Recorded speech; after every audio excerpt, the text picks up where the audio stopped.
क्या आपने कभी सोचा है कि जो सेना हमारे देश की स्काइज़ को, जो हमारे देश के बॉर्डर्स को, जो हमारी मातृभूमि को, जो हमारे फ्रीडम और हमारे डेमोक्रेसी को प्रोटेक्ट करती है, आखिर इसका इतिहास क्या है? वो कहाँ से बनी, कैसे वो इस फॉर्म में आई? चलिए जानते हैं आज की इस वीडियो में।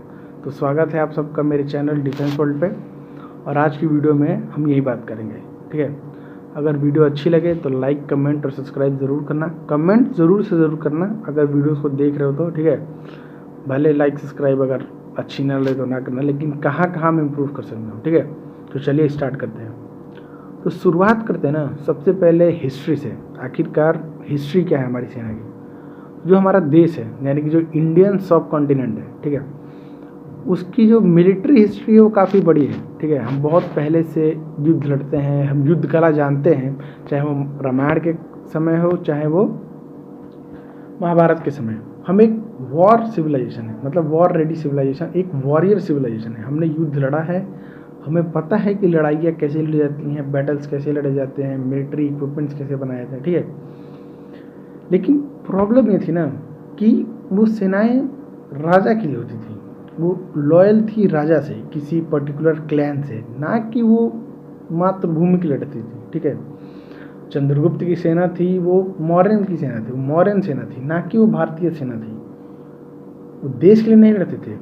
ये सिलसिला बहुत दिन तक चला, ठीक है। राजपूत अपना अलग रहते थे, ठीक है, उनकी राजपूतों की सेना अलग होती थी, मेवाड़ की सेना अलग, झांसी की सेना अलग, जो मुस्लिम स्टेट थे उनकी सेना अलग। एक्चुअल में जो मॉडर्न हिस्ट्री स्टार्ट होती है, ठीक है, जो modern Indian army, Indian arm forces जो शेप में आते हैं एक पर्टिकुलरली इंडिया के नाम पे, वो स्टार्ट करते हैं ब्रिटिश। लेकिन वो भी नेशनलाइज आर्मी नहीं थी, वो भी ब्रिटिशर्स की आर्मी थी। उनका नाम केवल था रॉयल इंडियन नेवी और रॉयल इंडियन एयरफोर्स और रॉयल इंडियन आर्मी। लेकिन उनकी जो लॉयल्टी होती थी, उनको प्लेज कराया जाता था ब्रिटिश क्राउन को, ना कि इंडिया की मातृभूमि, ठीक है।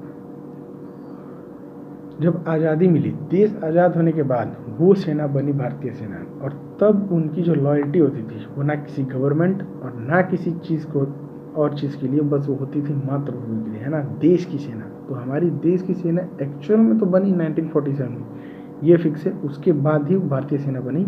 लेकिन कैसे कैसे यहाँ तक पहुँची, चलिए मैं आपको बताता हूँ। तो शुरुआत होती है ना 18वीं सदी से, 18 और 19 सेंचुरी में, जब ब्रिटिश आते हैं और वो एक सेना बनाते हैं, रॉयल इंडियन नेवी। उससे पहले भी हमारी नेवी हुआ करती है, ठीक है। मैं आपको बता दूँ, ये मत सोचिएगा कि इंडिया के पास नेवी नहीं हुआ करती थी, ठीक है। मैं आपको बता दूँ कि उस समय ना ब्रिटिशर से पहले ना एक और कंट्री बहुत ज़्यादा पावरफुल हुआ करती थी, उसका नाम था नीदरलैंड्स, है ना। Dutch east India company, world की रिचेस्ट कंपनी, याद रखना। उस समय वर्ल्ड की रिचेस्ट कंपनी हुआ करती थी। कोई ईस्ट इंडिया कंपनी नहीं, ब्रिटिश, स्पेनिश, सब बहुत छोटे हुआ करते थे। जो डच का एम्पायर था, तो जो डच यानी कि नीदरलैंड और डच ईस्ट इंडिया कंपनी और एक इंडिया का छोटा सा स्टेट जिसको बोला जाता है किंगडम ऑफ टवंचूर, है ना, 10 अगस्त 1771, है ना, 10 अगस्त 1771 को युद्ध होता है। उस युद्ध का नाम नहीं, 1741 को एक युद्ध होता है, ठीक है। और उसमें डच ईस्ट इंडिया कंपनी बुरी तरीके से आ जाती है, बहुत बुरी तरीके से, इतनी बुरी तरीके से आ जाती है ना कि मतलब वो दोबारा फिर इंडिया में आने का ट्राई ही नहीं करते। सोच लो, इतनी बुरी तरीके से वो एक छोटा सा किंगडम वहाँ पे हरा देता है, ठीक है। फिर मराठास की आर्मी और नेवी बनाई जाती है, ठीक है। लेकिन सब जानते हो ना, किंगडम के प्रति थे वो, देश के प्रति नहीं थे, नेशनलाइज नहीं थे, ठीक है। तो उसके बाद ये हुआ, फिर वो ब्रिटिशर्स आए, ब्रिटिशर्स ने कॉलोनाइज किया, फिर इंडियन रॉयल इंडियन नेवी बनाई, 1932 में इंडियन एयरफोर्स बना दी, फिर आर्मी को भी बीच में ही बना दिया। जब देश आज़ाद हुआ 15 अगस्त 1947 में, तो उस समय जो Indian arm forces, navy, army और एयरफोर्स के पास जो इक्विपमेंट्स होते थे, चलिए मैं आपको बताता हूँ। सबसे पहले बात करते हैं नेवी की। उस समय दुनिया में ना नेवी बहुत ज़्यादा सिग्निफिकेंट हुआ करती थी। कितनी आपके पास वॉरशिप्स हैं, आज भी वही चीज़ है, क्योंकि भाई समुद्र को ही ना अगर कंट्रोल करना होता है, और तो कुछ होता नहीं है। तो उस समय इंडियन नेवी के पास होते थे 4 स्लोप्स, है ना, उस समय की मतलब पावरफुल शिप्स हुआ करती थी, 2 frigates, 12 mine sweepers. Mine sweeper तो आप जानते हो कि माइन हंटर्स मतलब माइन को हटाने के लिए, एक कॉर्वेट, एक सर्वे वेसल और 4 आर्म ट्रॉलर्स और 4 मोटर माइन स्वीपर्स। मोटर मतलब जो छोटे से भुर्र से ऐसे कर जाते हैं वो वाले। इंडियन आर्मी की बात करते हैं। इंडियन आर्मी के पास थी 15 इन्फेंट्री रेजिमेंट्स, इन्फेंट्री जानती हो ना, पैदल सैनिक। 12 आर्म क्रॉप्स, आर्म क्रॉप्स में होते हैं जैसे कि तुम्हारी हो गई वो टैंक्स, इनको बोलता है आर्म क्रॉप्स यूनिट, है ना, इन्फेंट्री फाइटिंग व्हीकल्स ये सब। फिर 18.5 आर्टिलरी यूनिट्स, आर्टिलरी माने तोपखाने, हाउविजर्स, ठीक है। उसके बाद थे 61 इंजीनियरिंग यूनिट्स। अब आते हैं इंडियन एयरफोर्स पे। इंडियन एयरफोर्स के पास थे 7 फाइटर स्क्वाड्रन, ठीक है ना, हॉकर टेम्पेस्ट, और एक करीबन ट्रांसपोर्ट वाला था जिसका नाम था डॉगलस एयरक्राफ्ट, उसको हम लोग इग्नोर करते हैं, ठीक है। ये हो गई हमारी हिस्ट्री के बारे में। अब हम बात करते हैं ट्रेनिंग के बारे में, क्योंकि अगर आपके पास ना दुनिया का सबसे बेस्ट हथियार आ जाए, आपके पास दुनिया के सबसे बेस्ट टैंक हो, बेस्ट मिलिट्री हो, बेस्ट इक्विपमेंट्स हो, लेकिन वो कभी काम नहीं करेंगे अगर आपके पास ना है उनको चलाने की ट्रेनिंग आपने अपने सोल्जर्स को अच्छे से नहीं दी। तो वे ये सबसे मोस्ट इम्पॉर्टेंट थिंग है, ठीक है। तो आपको मोस्टली पता ही होगा कि जो सोल्जर्स होते हैं, जो नॉर्मल सोल्जर्स होते हैं, उनको रिक्रूट किया जाता है इंडियन आर्मी के फॉर्म सिस्टम द्वारा, है ना। फॉर्म आते हैं, फिर फिजिकल टेस्ट होता है, उसमें पास हो गए तो आप ट्रेनिंग में चले जाओगे। लेकिन जो सोल्जर्स होते हैं, जो इम्पोर्टेंट ऑफिसर्स होते हैं, उनकी ट्रेनिंग होती है अलग अलग सेक्टर्स में। जैसे इंडियन आर्मी की जो ना इंडियन मिलिट्री एकेडमी देहरादून, फिर से एनडीए आपको पता होगा, नेशनल डिफेंस एकेडमी, ये एक ऐसी एकेडमी है जिसमें तीनों फोर्सेस, चाहे वो मिलिट्री, इंडियन नेवी हो, आर्मी हो और एयरफोर्स हो, तीनों एक साथ मिलके ना ट्रेनिंग देते हैं। मतलब अलग अलग भले ही उनका कॉलेज होता है, कोर्सेज अलग होते हैं, लेकिन तीनों एक साथ मिल करके अपने एक्सपीरियंसेस कॉलेज को चलाते हैं, ठीक है। इसमें आप सीधे जाओगे ना तो आप सीधे 20 लोगों को, जो आप एक मैंने बताऊंगा आगे कि आप क्या बनते हो एनडीए करने के बाद। उसके बाद आपका आता है डिफेंस सर्विस स्टाफ कॉलेज, है ना, NDC, national defence college, CDM, college of defence management, ये सब चीज़ें होती हैं। अब आते हैं मैनेजमेंट के ऊपर। मैनेजमेंट कैसे किया जाता है, एडमिनिस्ट्रेशन कैसे होता है इंडियन आर्मी के बारे में हम बात करें, ठीक है। तो इंडियन आर्मी को ना 7 टैक्टिकल कमांड्स में बांटा गया है, जैसे southern command, northern command, eastern command, western command, north eastern command, ठीक है। ऐसे ही 7 कमांड्स होते हैं और इनको हेड करने वाले बंदे को बोलते हैं लेफ्टिनेंट जनरल, है ना। उसके ऊपर केवल हमारे जो आर्मी चीफ है वही होते हैं, उसके ऊपर फील्ड मार्शल। और बता दूं कि जो फील्ड मार्शल है वो इंडियन आर्मी की ना हाईएस्ट पोस्ट है, उसके ऊपर कोई भी पोस्ट नहीं है। आप ये बात को याद रखिएगा, इंडियन आर्मी में जो आपको अपॉइंटमेंट देंगे उसके ऊपर भले ही चीफ ऑफ डिफेंस स्टाफ और आपको प्रधानमंत्री और, ठीक है, हमारे डिफेंस मिनिस्टर और सबसे ऊपर आपको राष्ट्रपति मिल जाएंगे, लेकिन सबसे बड़ी जो अपॉइंटेड, जो आर्मी से ही चुन के जाएंगी, वो होती है फील्ड मार्शल। और केवल मैं आपको बता दूँ 75 साल के अंदर ना केवल 2 फील्ड मार्शल आज तक बने हैं, सैम मानेकशा और हमारे प्यारे KM करियप्पा, ठीक है। ये होती है एडमिनिस्ट्रेशन यूनिट्स। अब बात करते हैं कि सोल्जर्स को कैसे ऑर्गेनाइज किया जाता है, ठीक है। सोल्जर्स को ऑर्गेनाइज करने के लिए ना जो सबसे छोटी यूनिट होती है उसको बोलते हैं सेक्शन। सेक्शन में करीब होते हैं 10 सोल्जर्स, उनको हेड कर रहे होते हैं हवलदार, ठीक है। हवलदार के ऊपर होती है प्लाटून्स, ठीक है। प्लाटून्स में होते 3 सेक्शंस यानी कि 30 सोल्जर्स होते हैं। अरे यार कहाँ गया यार, रुको मैं हो जाता हूँ, एकदम एक्सप्लेन करता हूँ, ठीक है। हाँ, प्लाटून्स में होते हैं 30 सोल्जर्स, और ये एक स्मॉलेस्ट टीम होती है जिसको आप युद्ध करने या मिशंस पे भेज सकते हो। युद्ध करने छोटे छोटे मिशंस में, है ना, कि इस टेररिस्ट कैंप को उड़ा दो, इस छोटे से एरिया को कब्जा कर लो, ये सब चीज़ें करने के लिए छोटे सबसे स्मॉलेस्ट टीम होती है जो काम करती है, उसको बोलते हैं प्लाटून। और प्लाटून को हेड करता है लेफ्टिनेंट या फिर JCO, जूनियर कमीशन ऑफिसर। उसके ऊपर आती है कंपनी, प्लाटून के ऊपर आती है कंपनी, और इसको हेड करते हैं मेजर या फिर कैप्टन।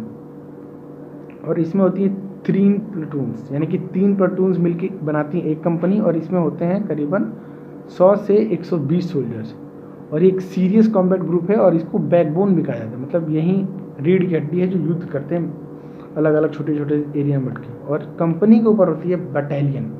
आपने बटालियन बहुत वर्ड सुना हुआ है।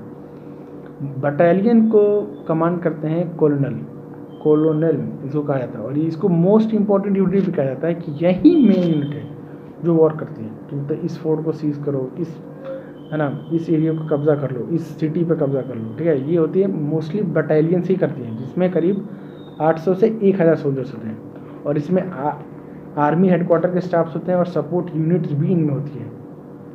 ये याद रखिएगा, हर इन्फेंट्री रेजिमेंट के पास मल्टीपल बटालियंस होती है। इन्फेंट्री रेजिमेंट आप जानते हैं, जैसे राजपूत रेजिमेंट, असम राइफल्स, है ना, Yadav regiment, Sikh regiment, Jat regiment, ये सब रेजिमेंट होते हैं। और रेजिमेंट के अंदर मल्टीपल बटालियंस हो सकती हैं और होती भी हैं, जैसे राजपूत रेजिमेंट की 2nd बटालियन।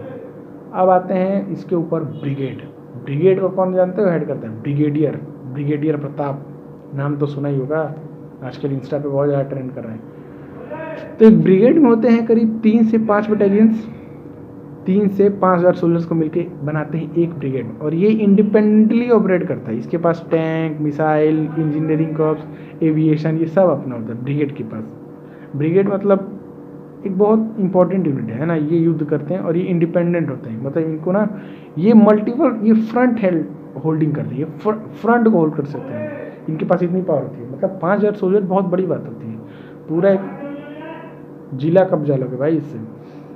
आते हैं डिवीज़न, इसके बाद होती है डिवीज़न, और डिवीज़न को हेड करता है कौन? Major general. और इसमें होते हैं 3 ब्रिगेड्स, 15000 से 20000 सोल्जर्स, और ये लार्ज स्केल ऑपरेशन करते हैं। ये सीधे अब युद्ध करते हैं, ये अब ये छोटा मोटा नहीं, अब ये बैटल में आ गया।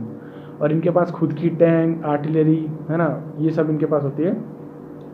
लेकिन ये बड़े होते हैं, ये बहुत बड़े ऑपरेशंस करते हैं। अब आते हैं सबसे ऊपर कॉर्प्स, इसका आपने नाम सुना होगा।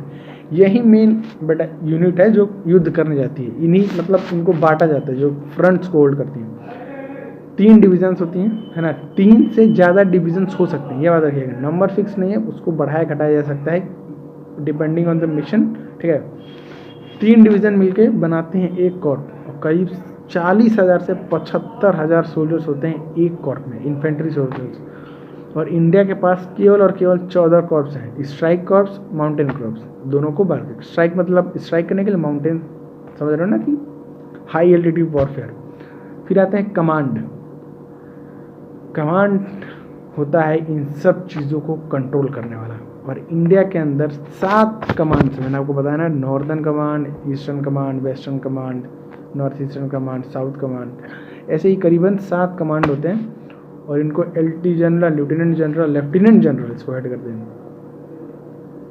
और एक कंट्री के ह्यूज पार्ट को ये लोग कंट्रोल करते हैं। फिर इसके ऊपर होती है हमारी इंडियन आर्मी की हेडक्वार्टर, और at the chief of army staff, या कि 4 स्टार जनरल, जिसके ऊपर 4 स्टार लगे होते हैं ना। और पूरी की पूरी सेना ना इनको रिपोर्ट देती है। याद रखना, हायरार्की सिस्टम है, लेकिन अब डिसेंट्रलाइज करने की ज़रूरत है। अब बताता हूँ कैसे कैसे होता है। सिपोय, फिर लॉन्च नायक, हवलदार, नायब सल्दार, subedar major, lieutenant, captain, major, lieutenant colonel, colonel, brigadier, major general, lieutenant general और general, chief of army staff. इसके ऊपर होता है फील्ड मार्शल के ऊपर हो सकता है, आपका मान लीजिए चीफ ऑफ डिफेंस स्टाफ। एक नई है ना, ये नई पोस्ट है, चीफ ऑफ डिफेंस स्टाफ, अभी बनाया गया है हाल ही में। उसके ऊपर होते हैं आपके, क्या बोलते हैं यार इनको, डिफेंस मिनिस्टर, है ना, रक्षा मंत्री के ऊपर प्राइम मिनिस्टर। एक्चुअली पावर होती है प्राइम मिनिस्टर के पास और पार्लियामेंट के पास, लेकिन इनके ऊपर भी एकदम हेड जो सबसे ऊपर होता है उसको बना दिया गया है प्रेसिडेंट, क्योंकि प्रेसिडेंट के पास कोई और पावर नहीं होती। इंडिया को सेरेमनीज में रिप्रेजेंट करना, ठीक है, इंडिया की यूनिटी को दिखाना, ठीक है, ये होता है उनका काम। ये तो मैंने पढ़ लिया कि कैसे करते हैं। अब बात है किन वॉर्स में ना इंडियन आर्मी इन्वॉल्व हुई है। 2nd world war, 1st world war, उन सबको भूल के मॉडर्न की बात करते हैं। तो जैसे ही देश आज़ाद होता है ना, उसके बाद एक युद्ध होता है, इसको बोलते हैं 1947, जो कश्मीर पे होती है, इंडिया उसको जीत जाता है। फिर जाके बाद ना, इसके बाद लड़ाई होती है एक युद्ध, 1960 इंडिया पोर्टुगल वॉर, ऑपरेशन विजय, नाम तो सुना ही होगा।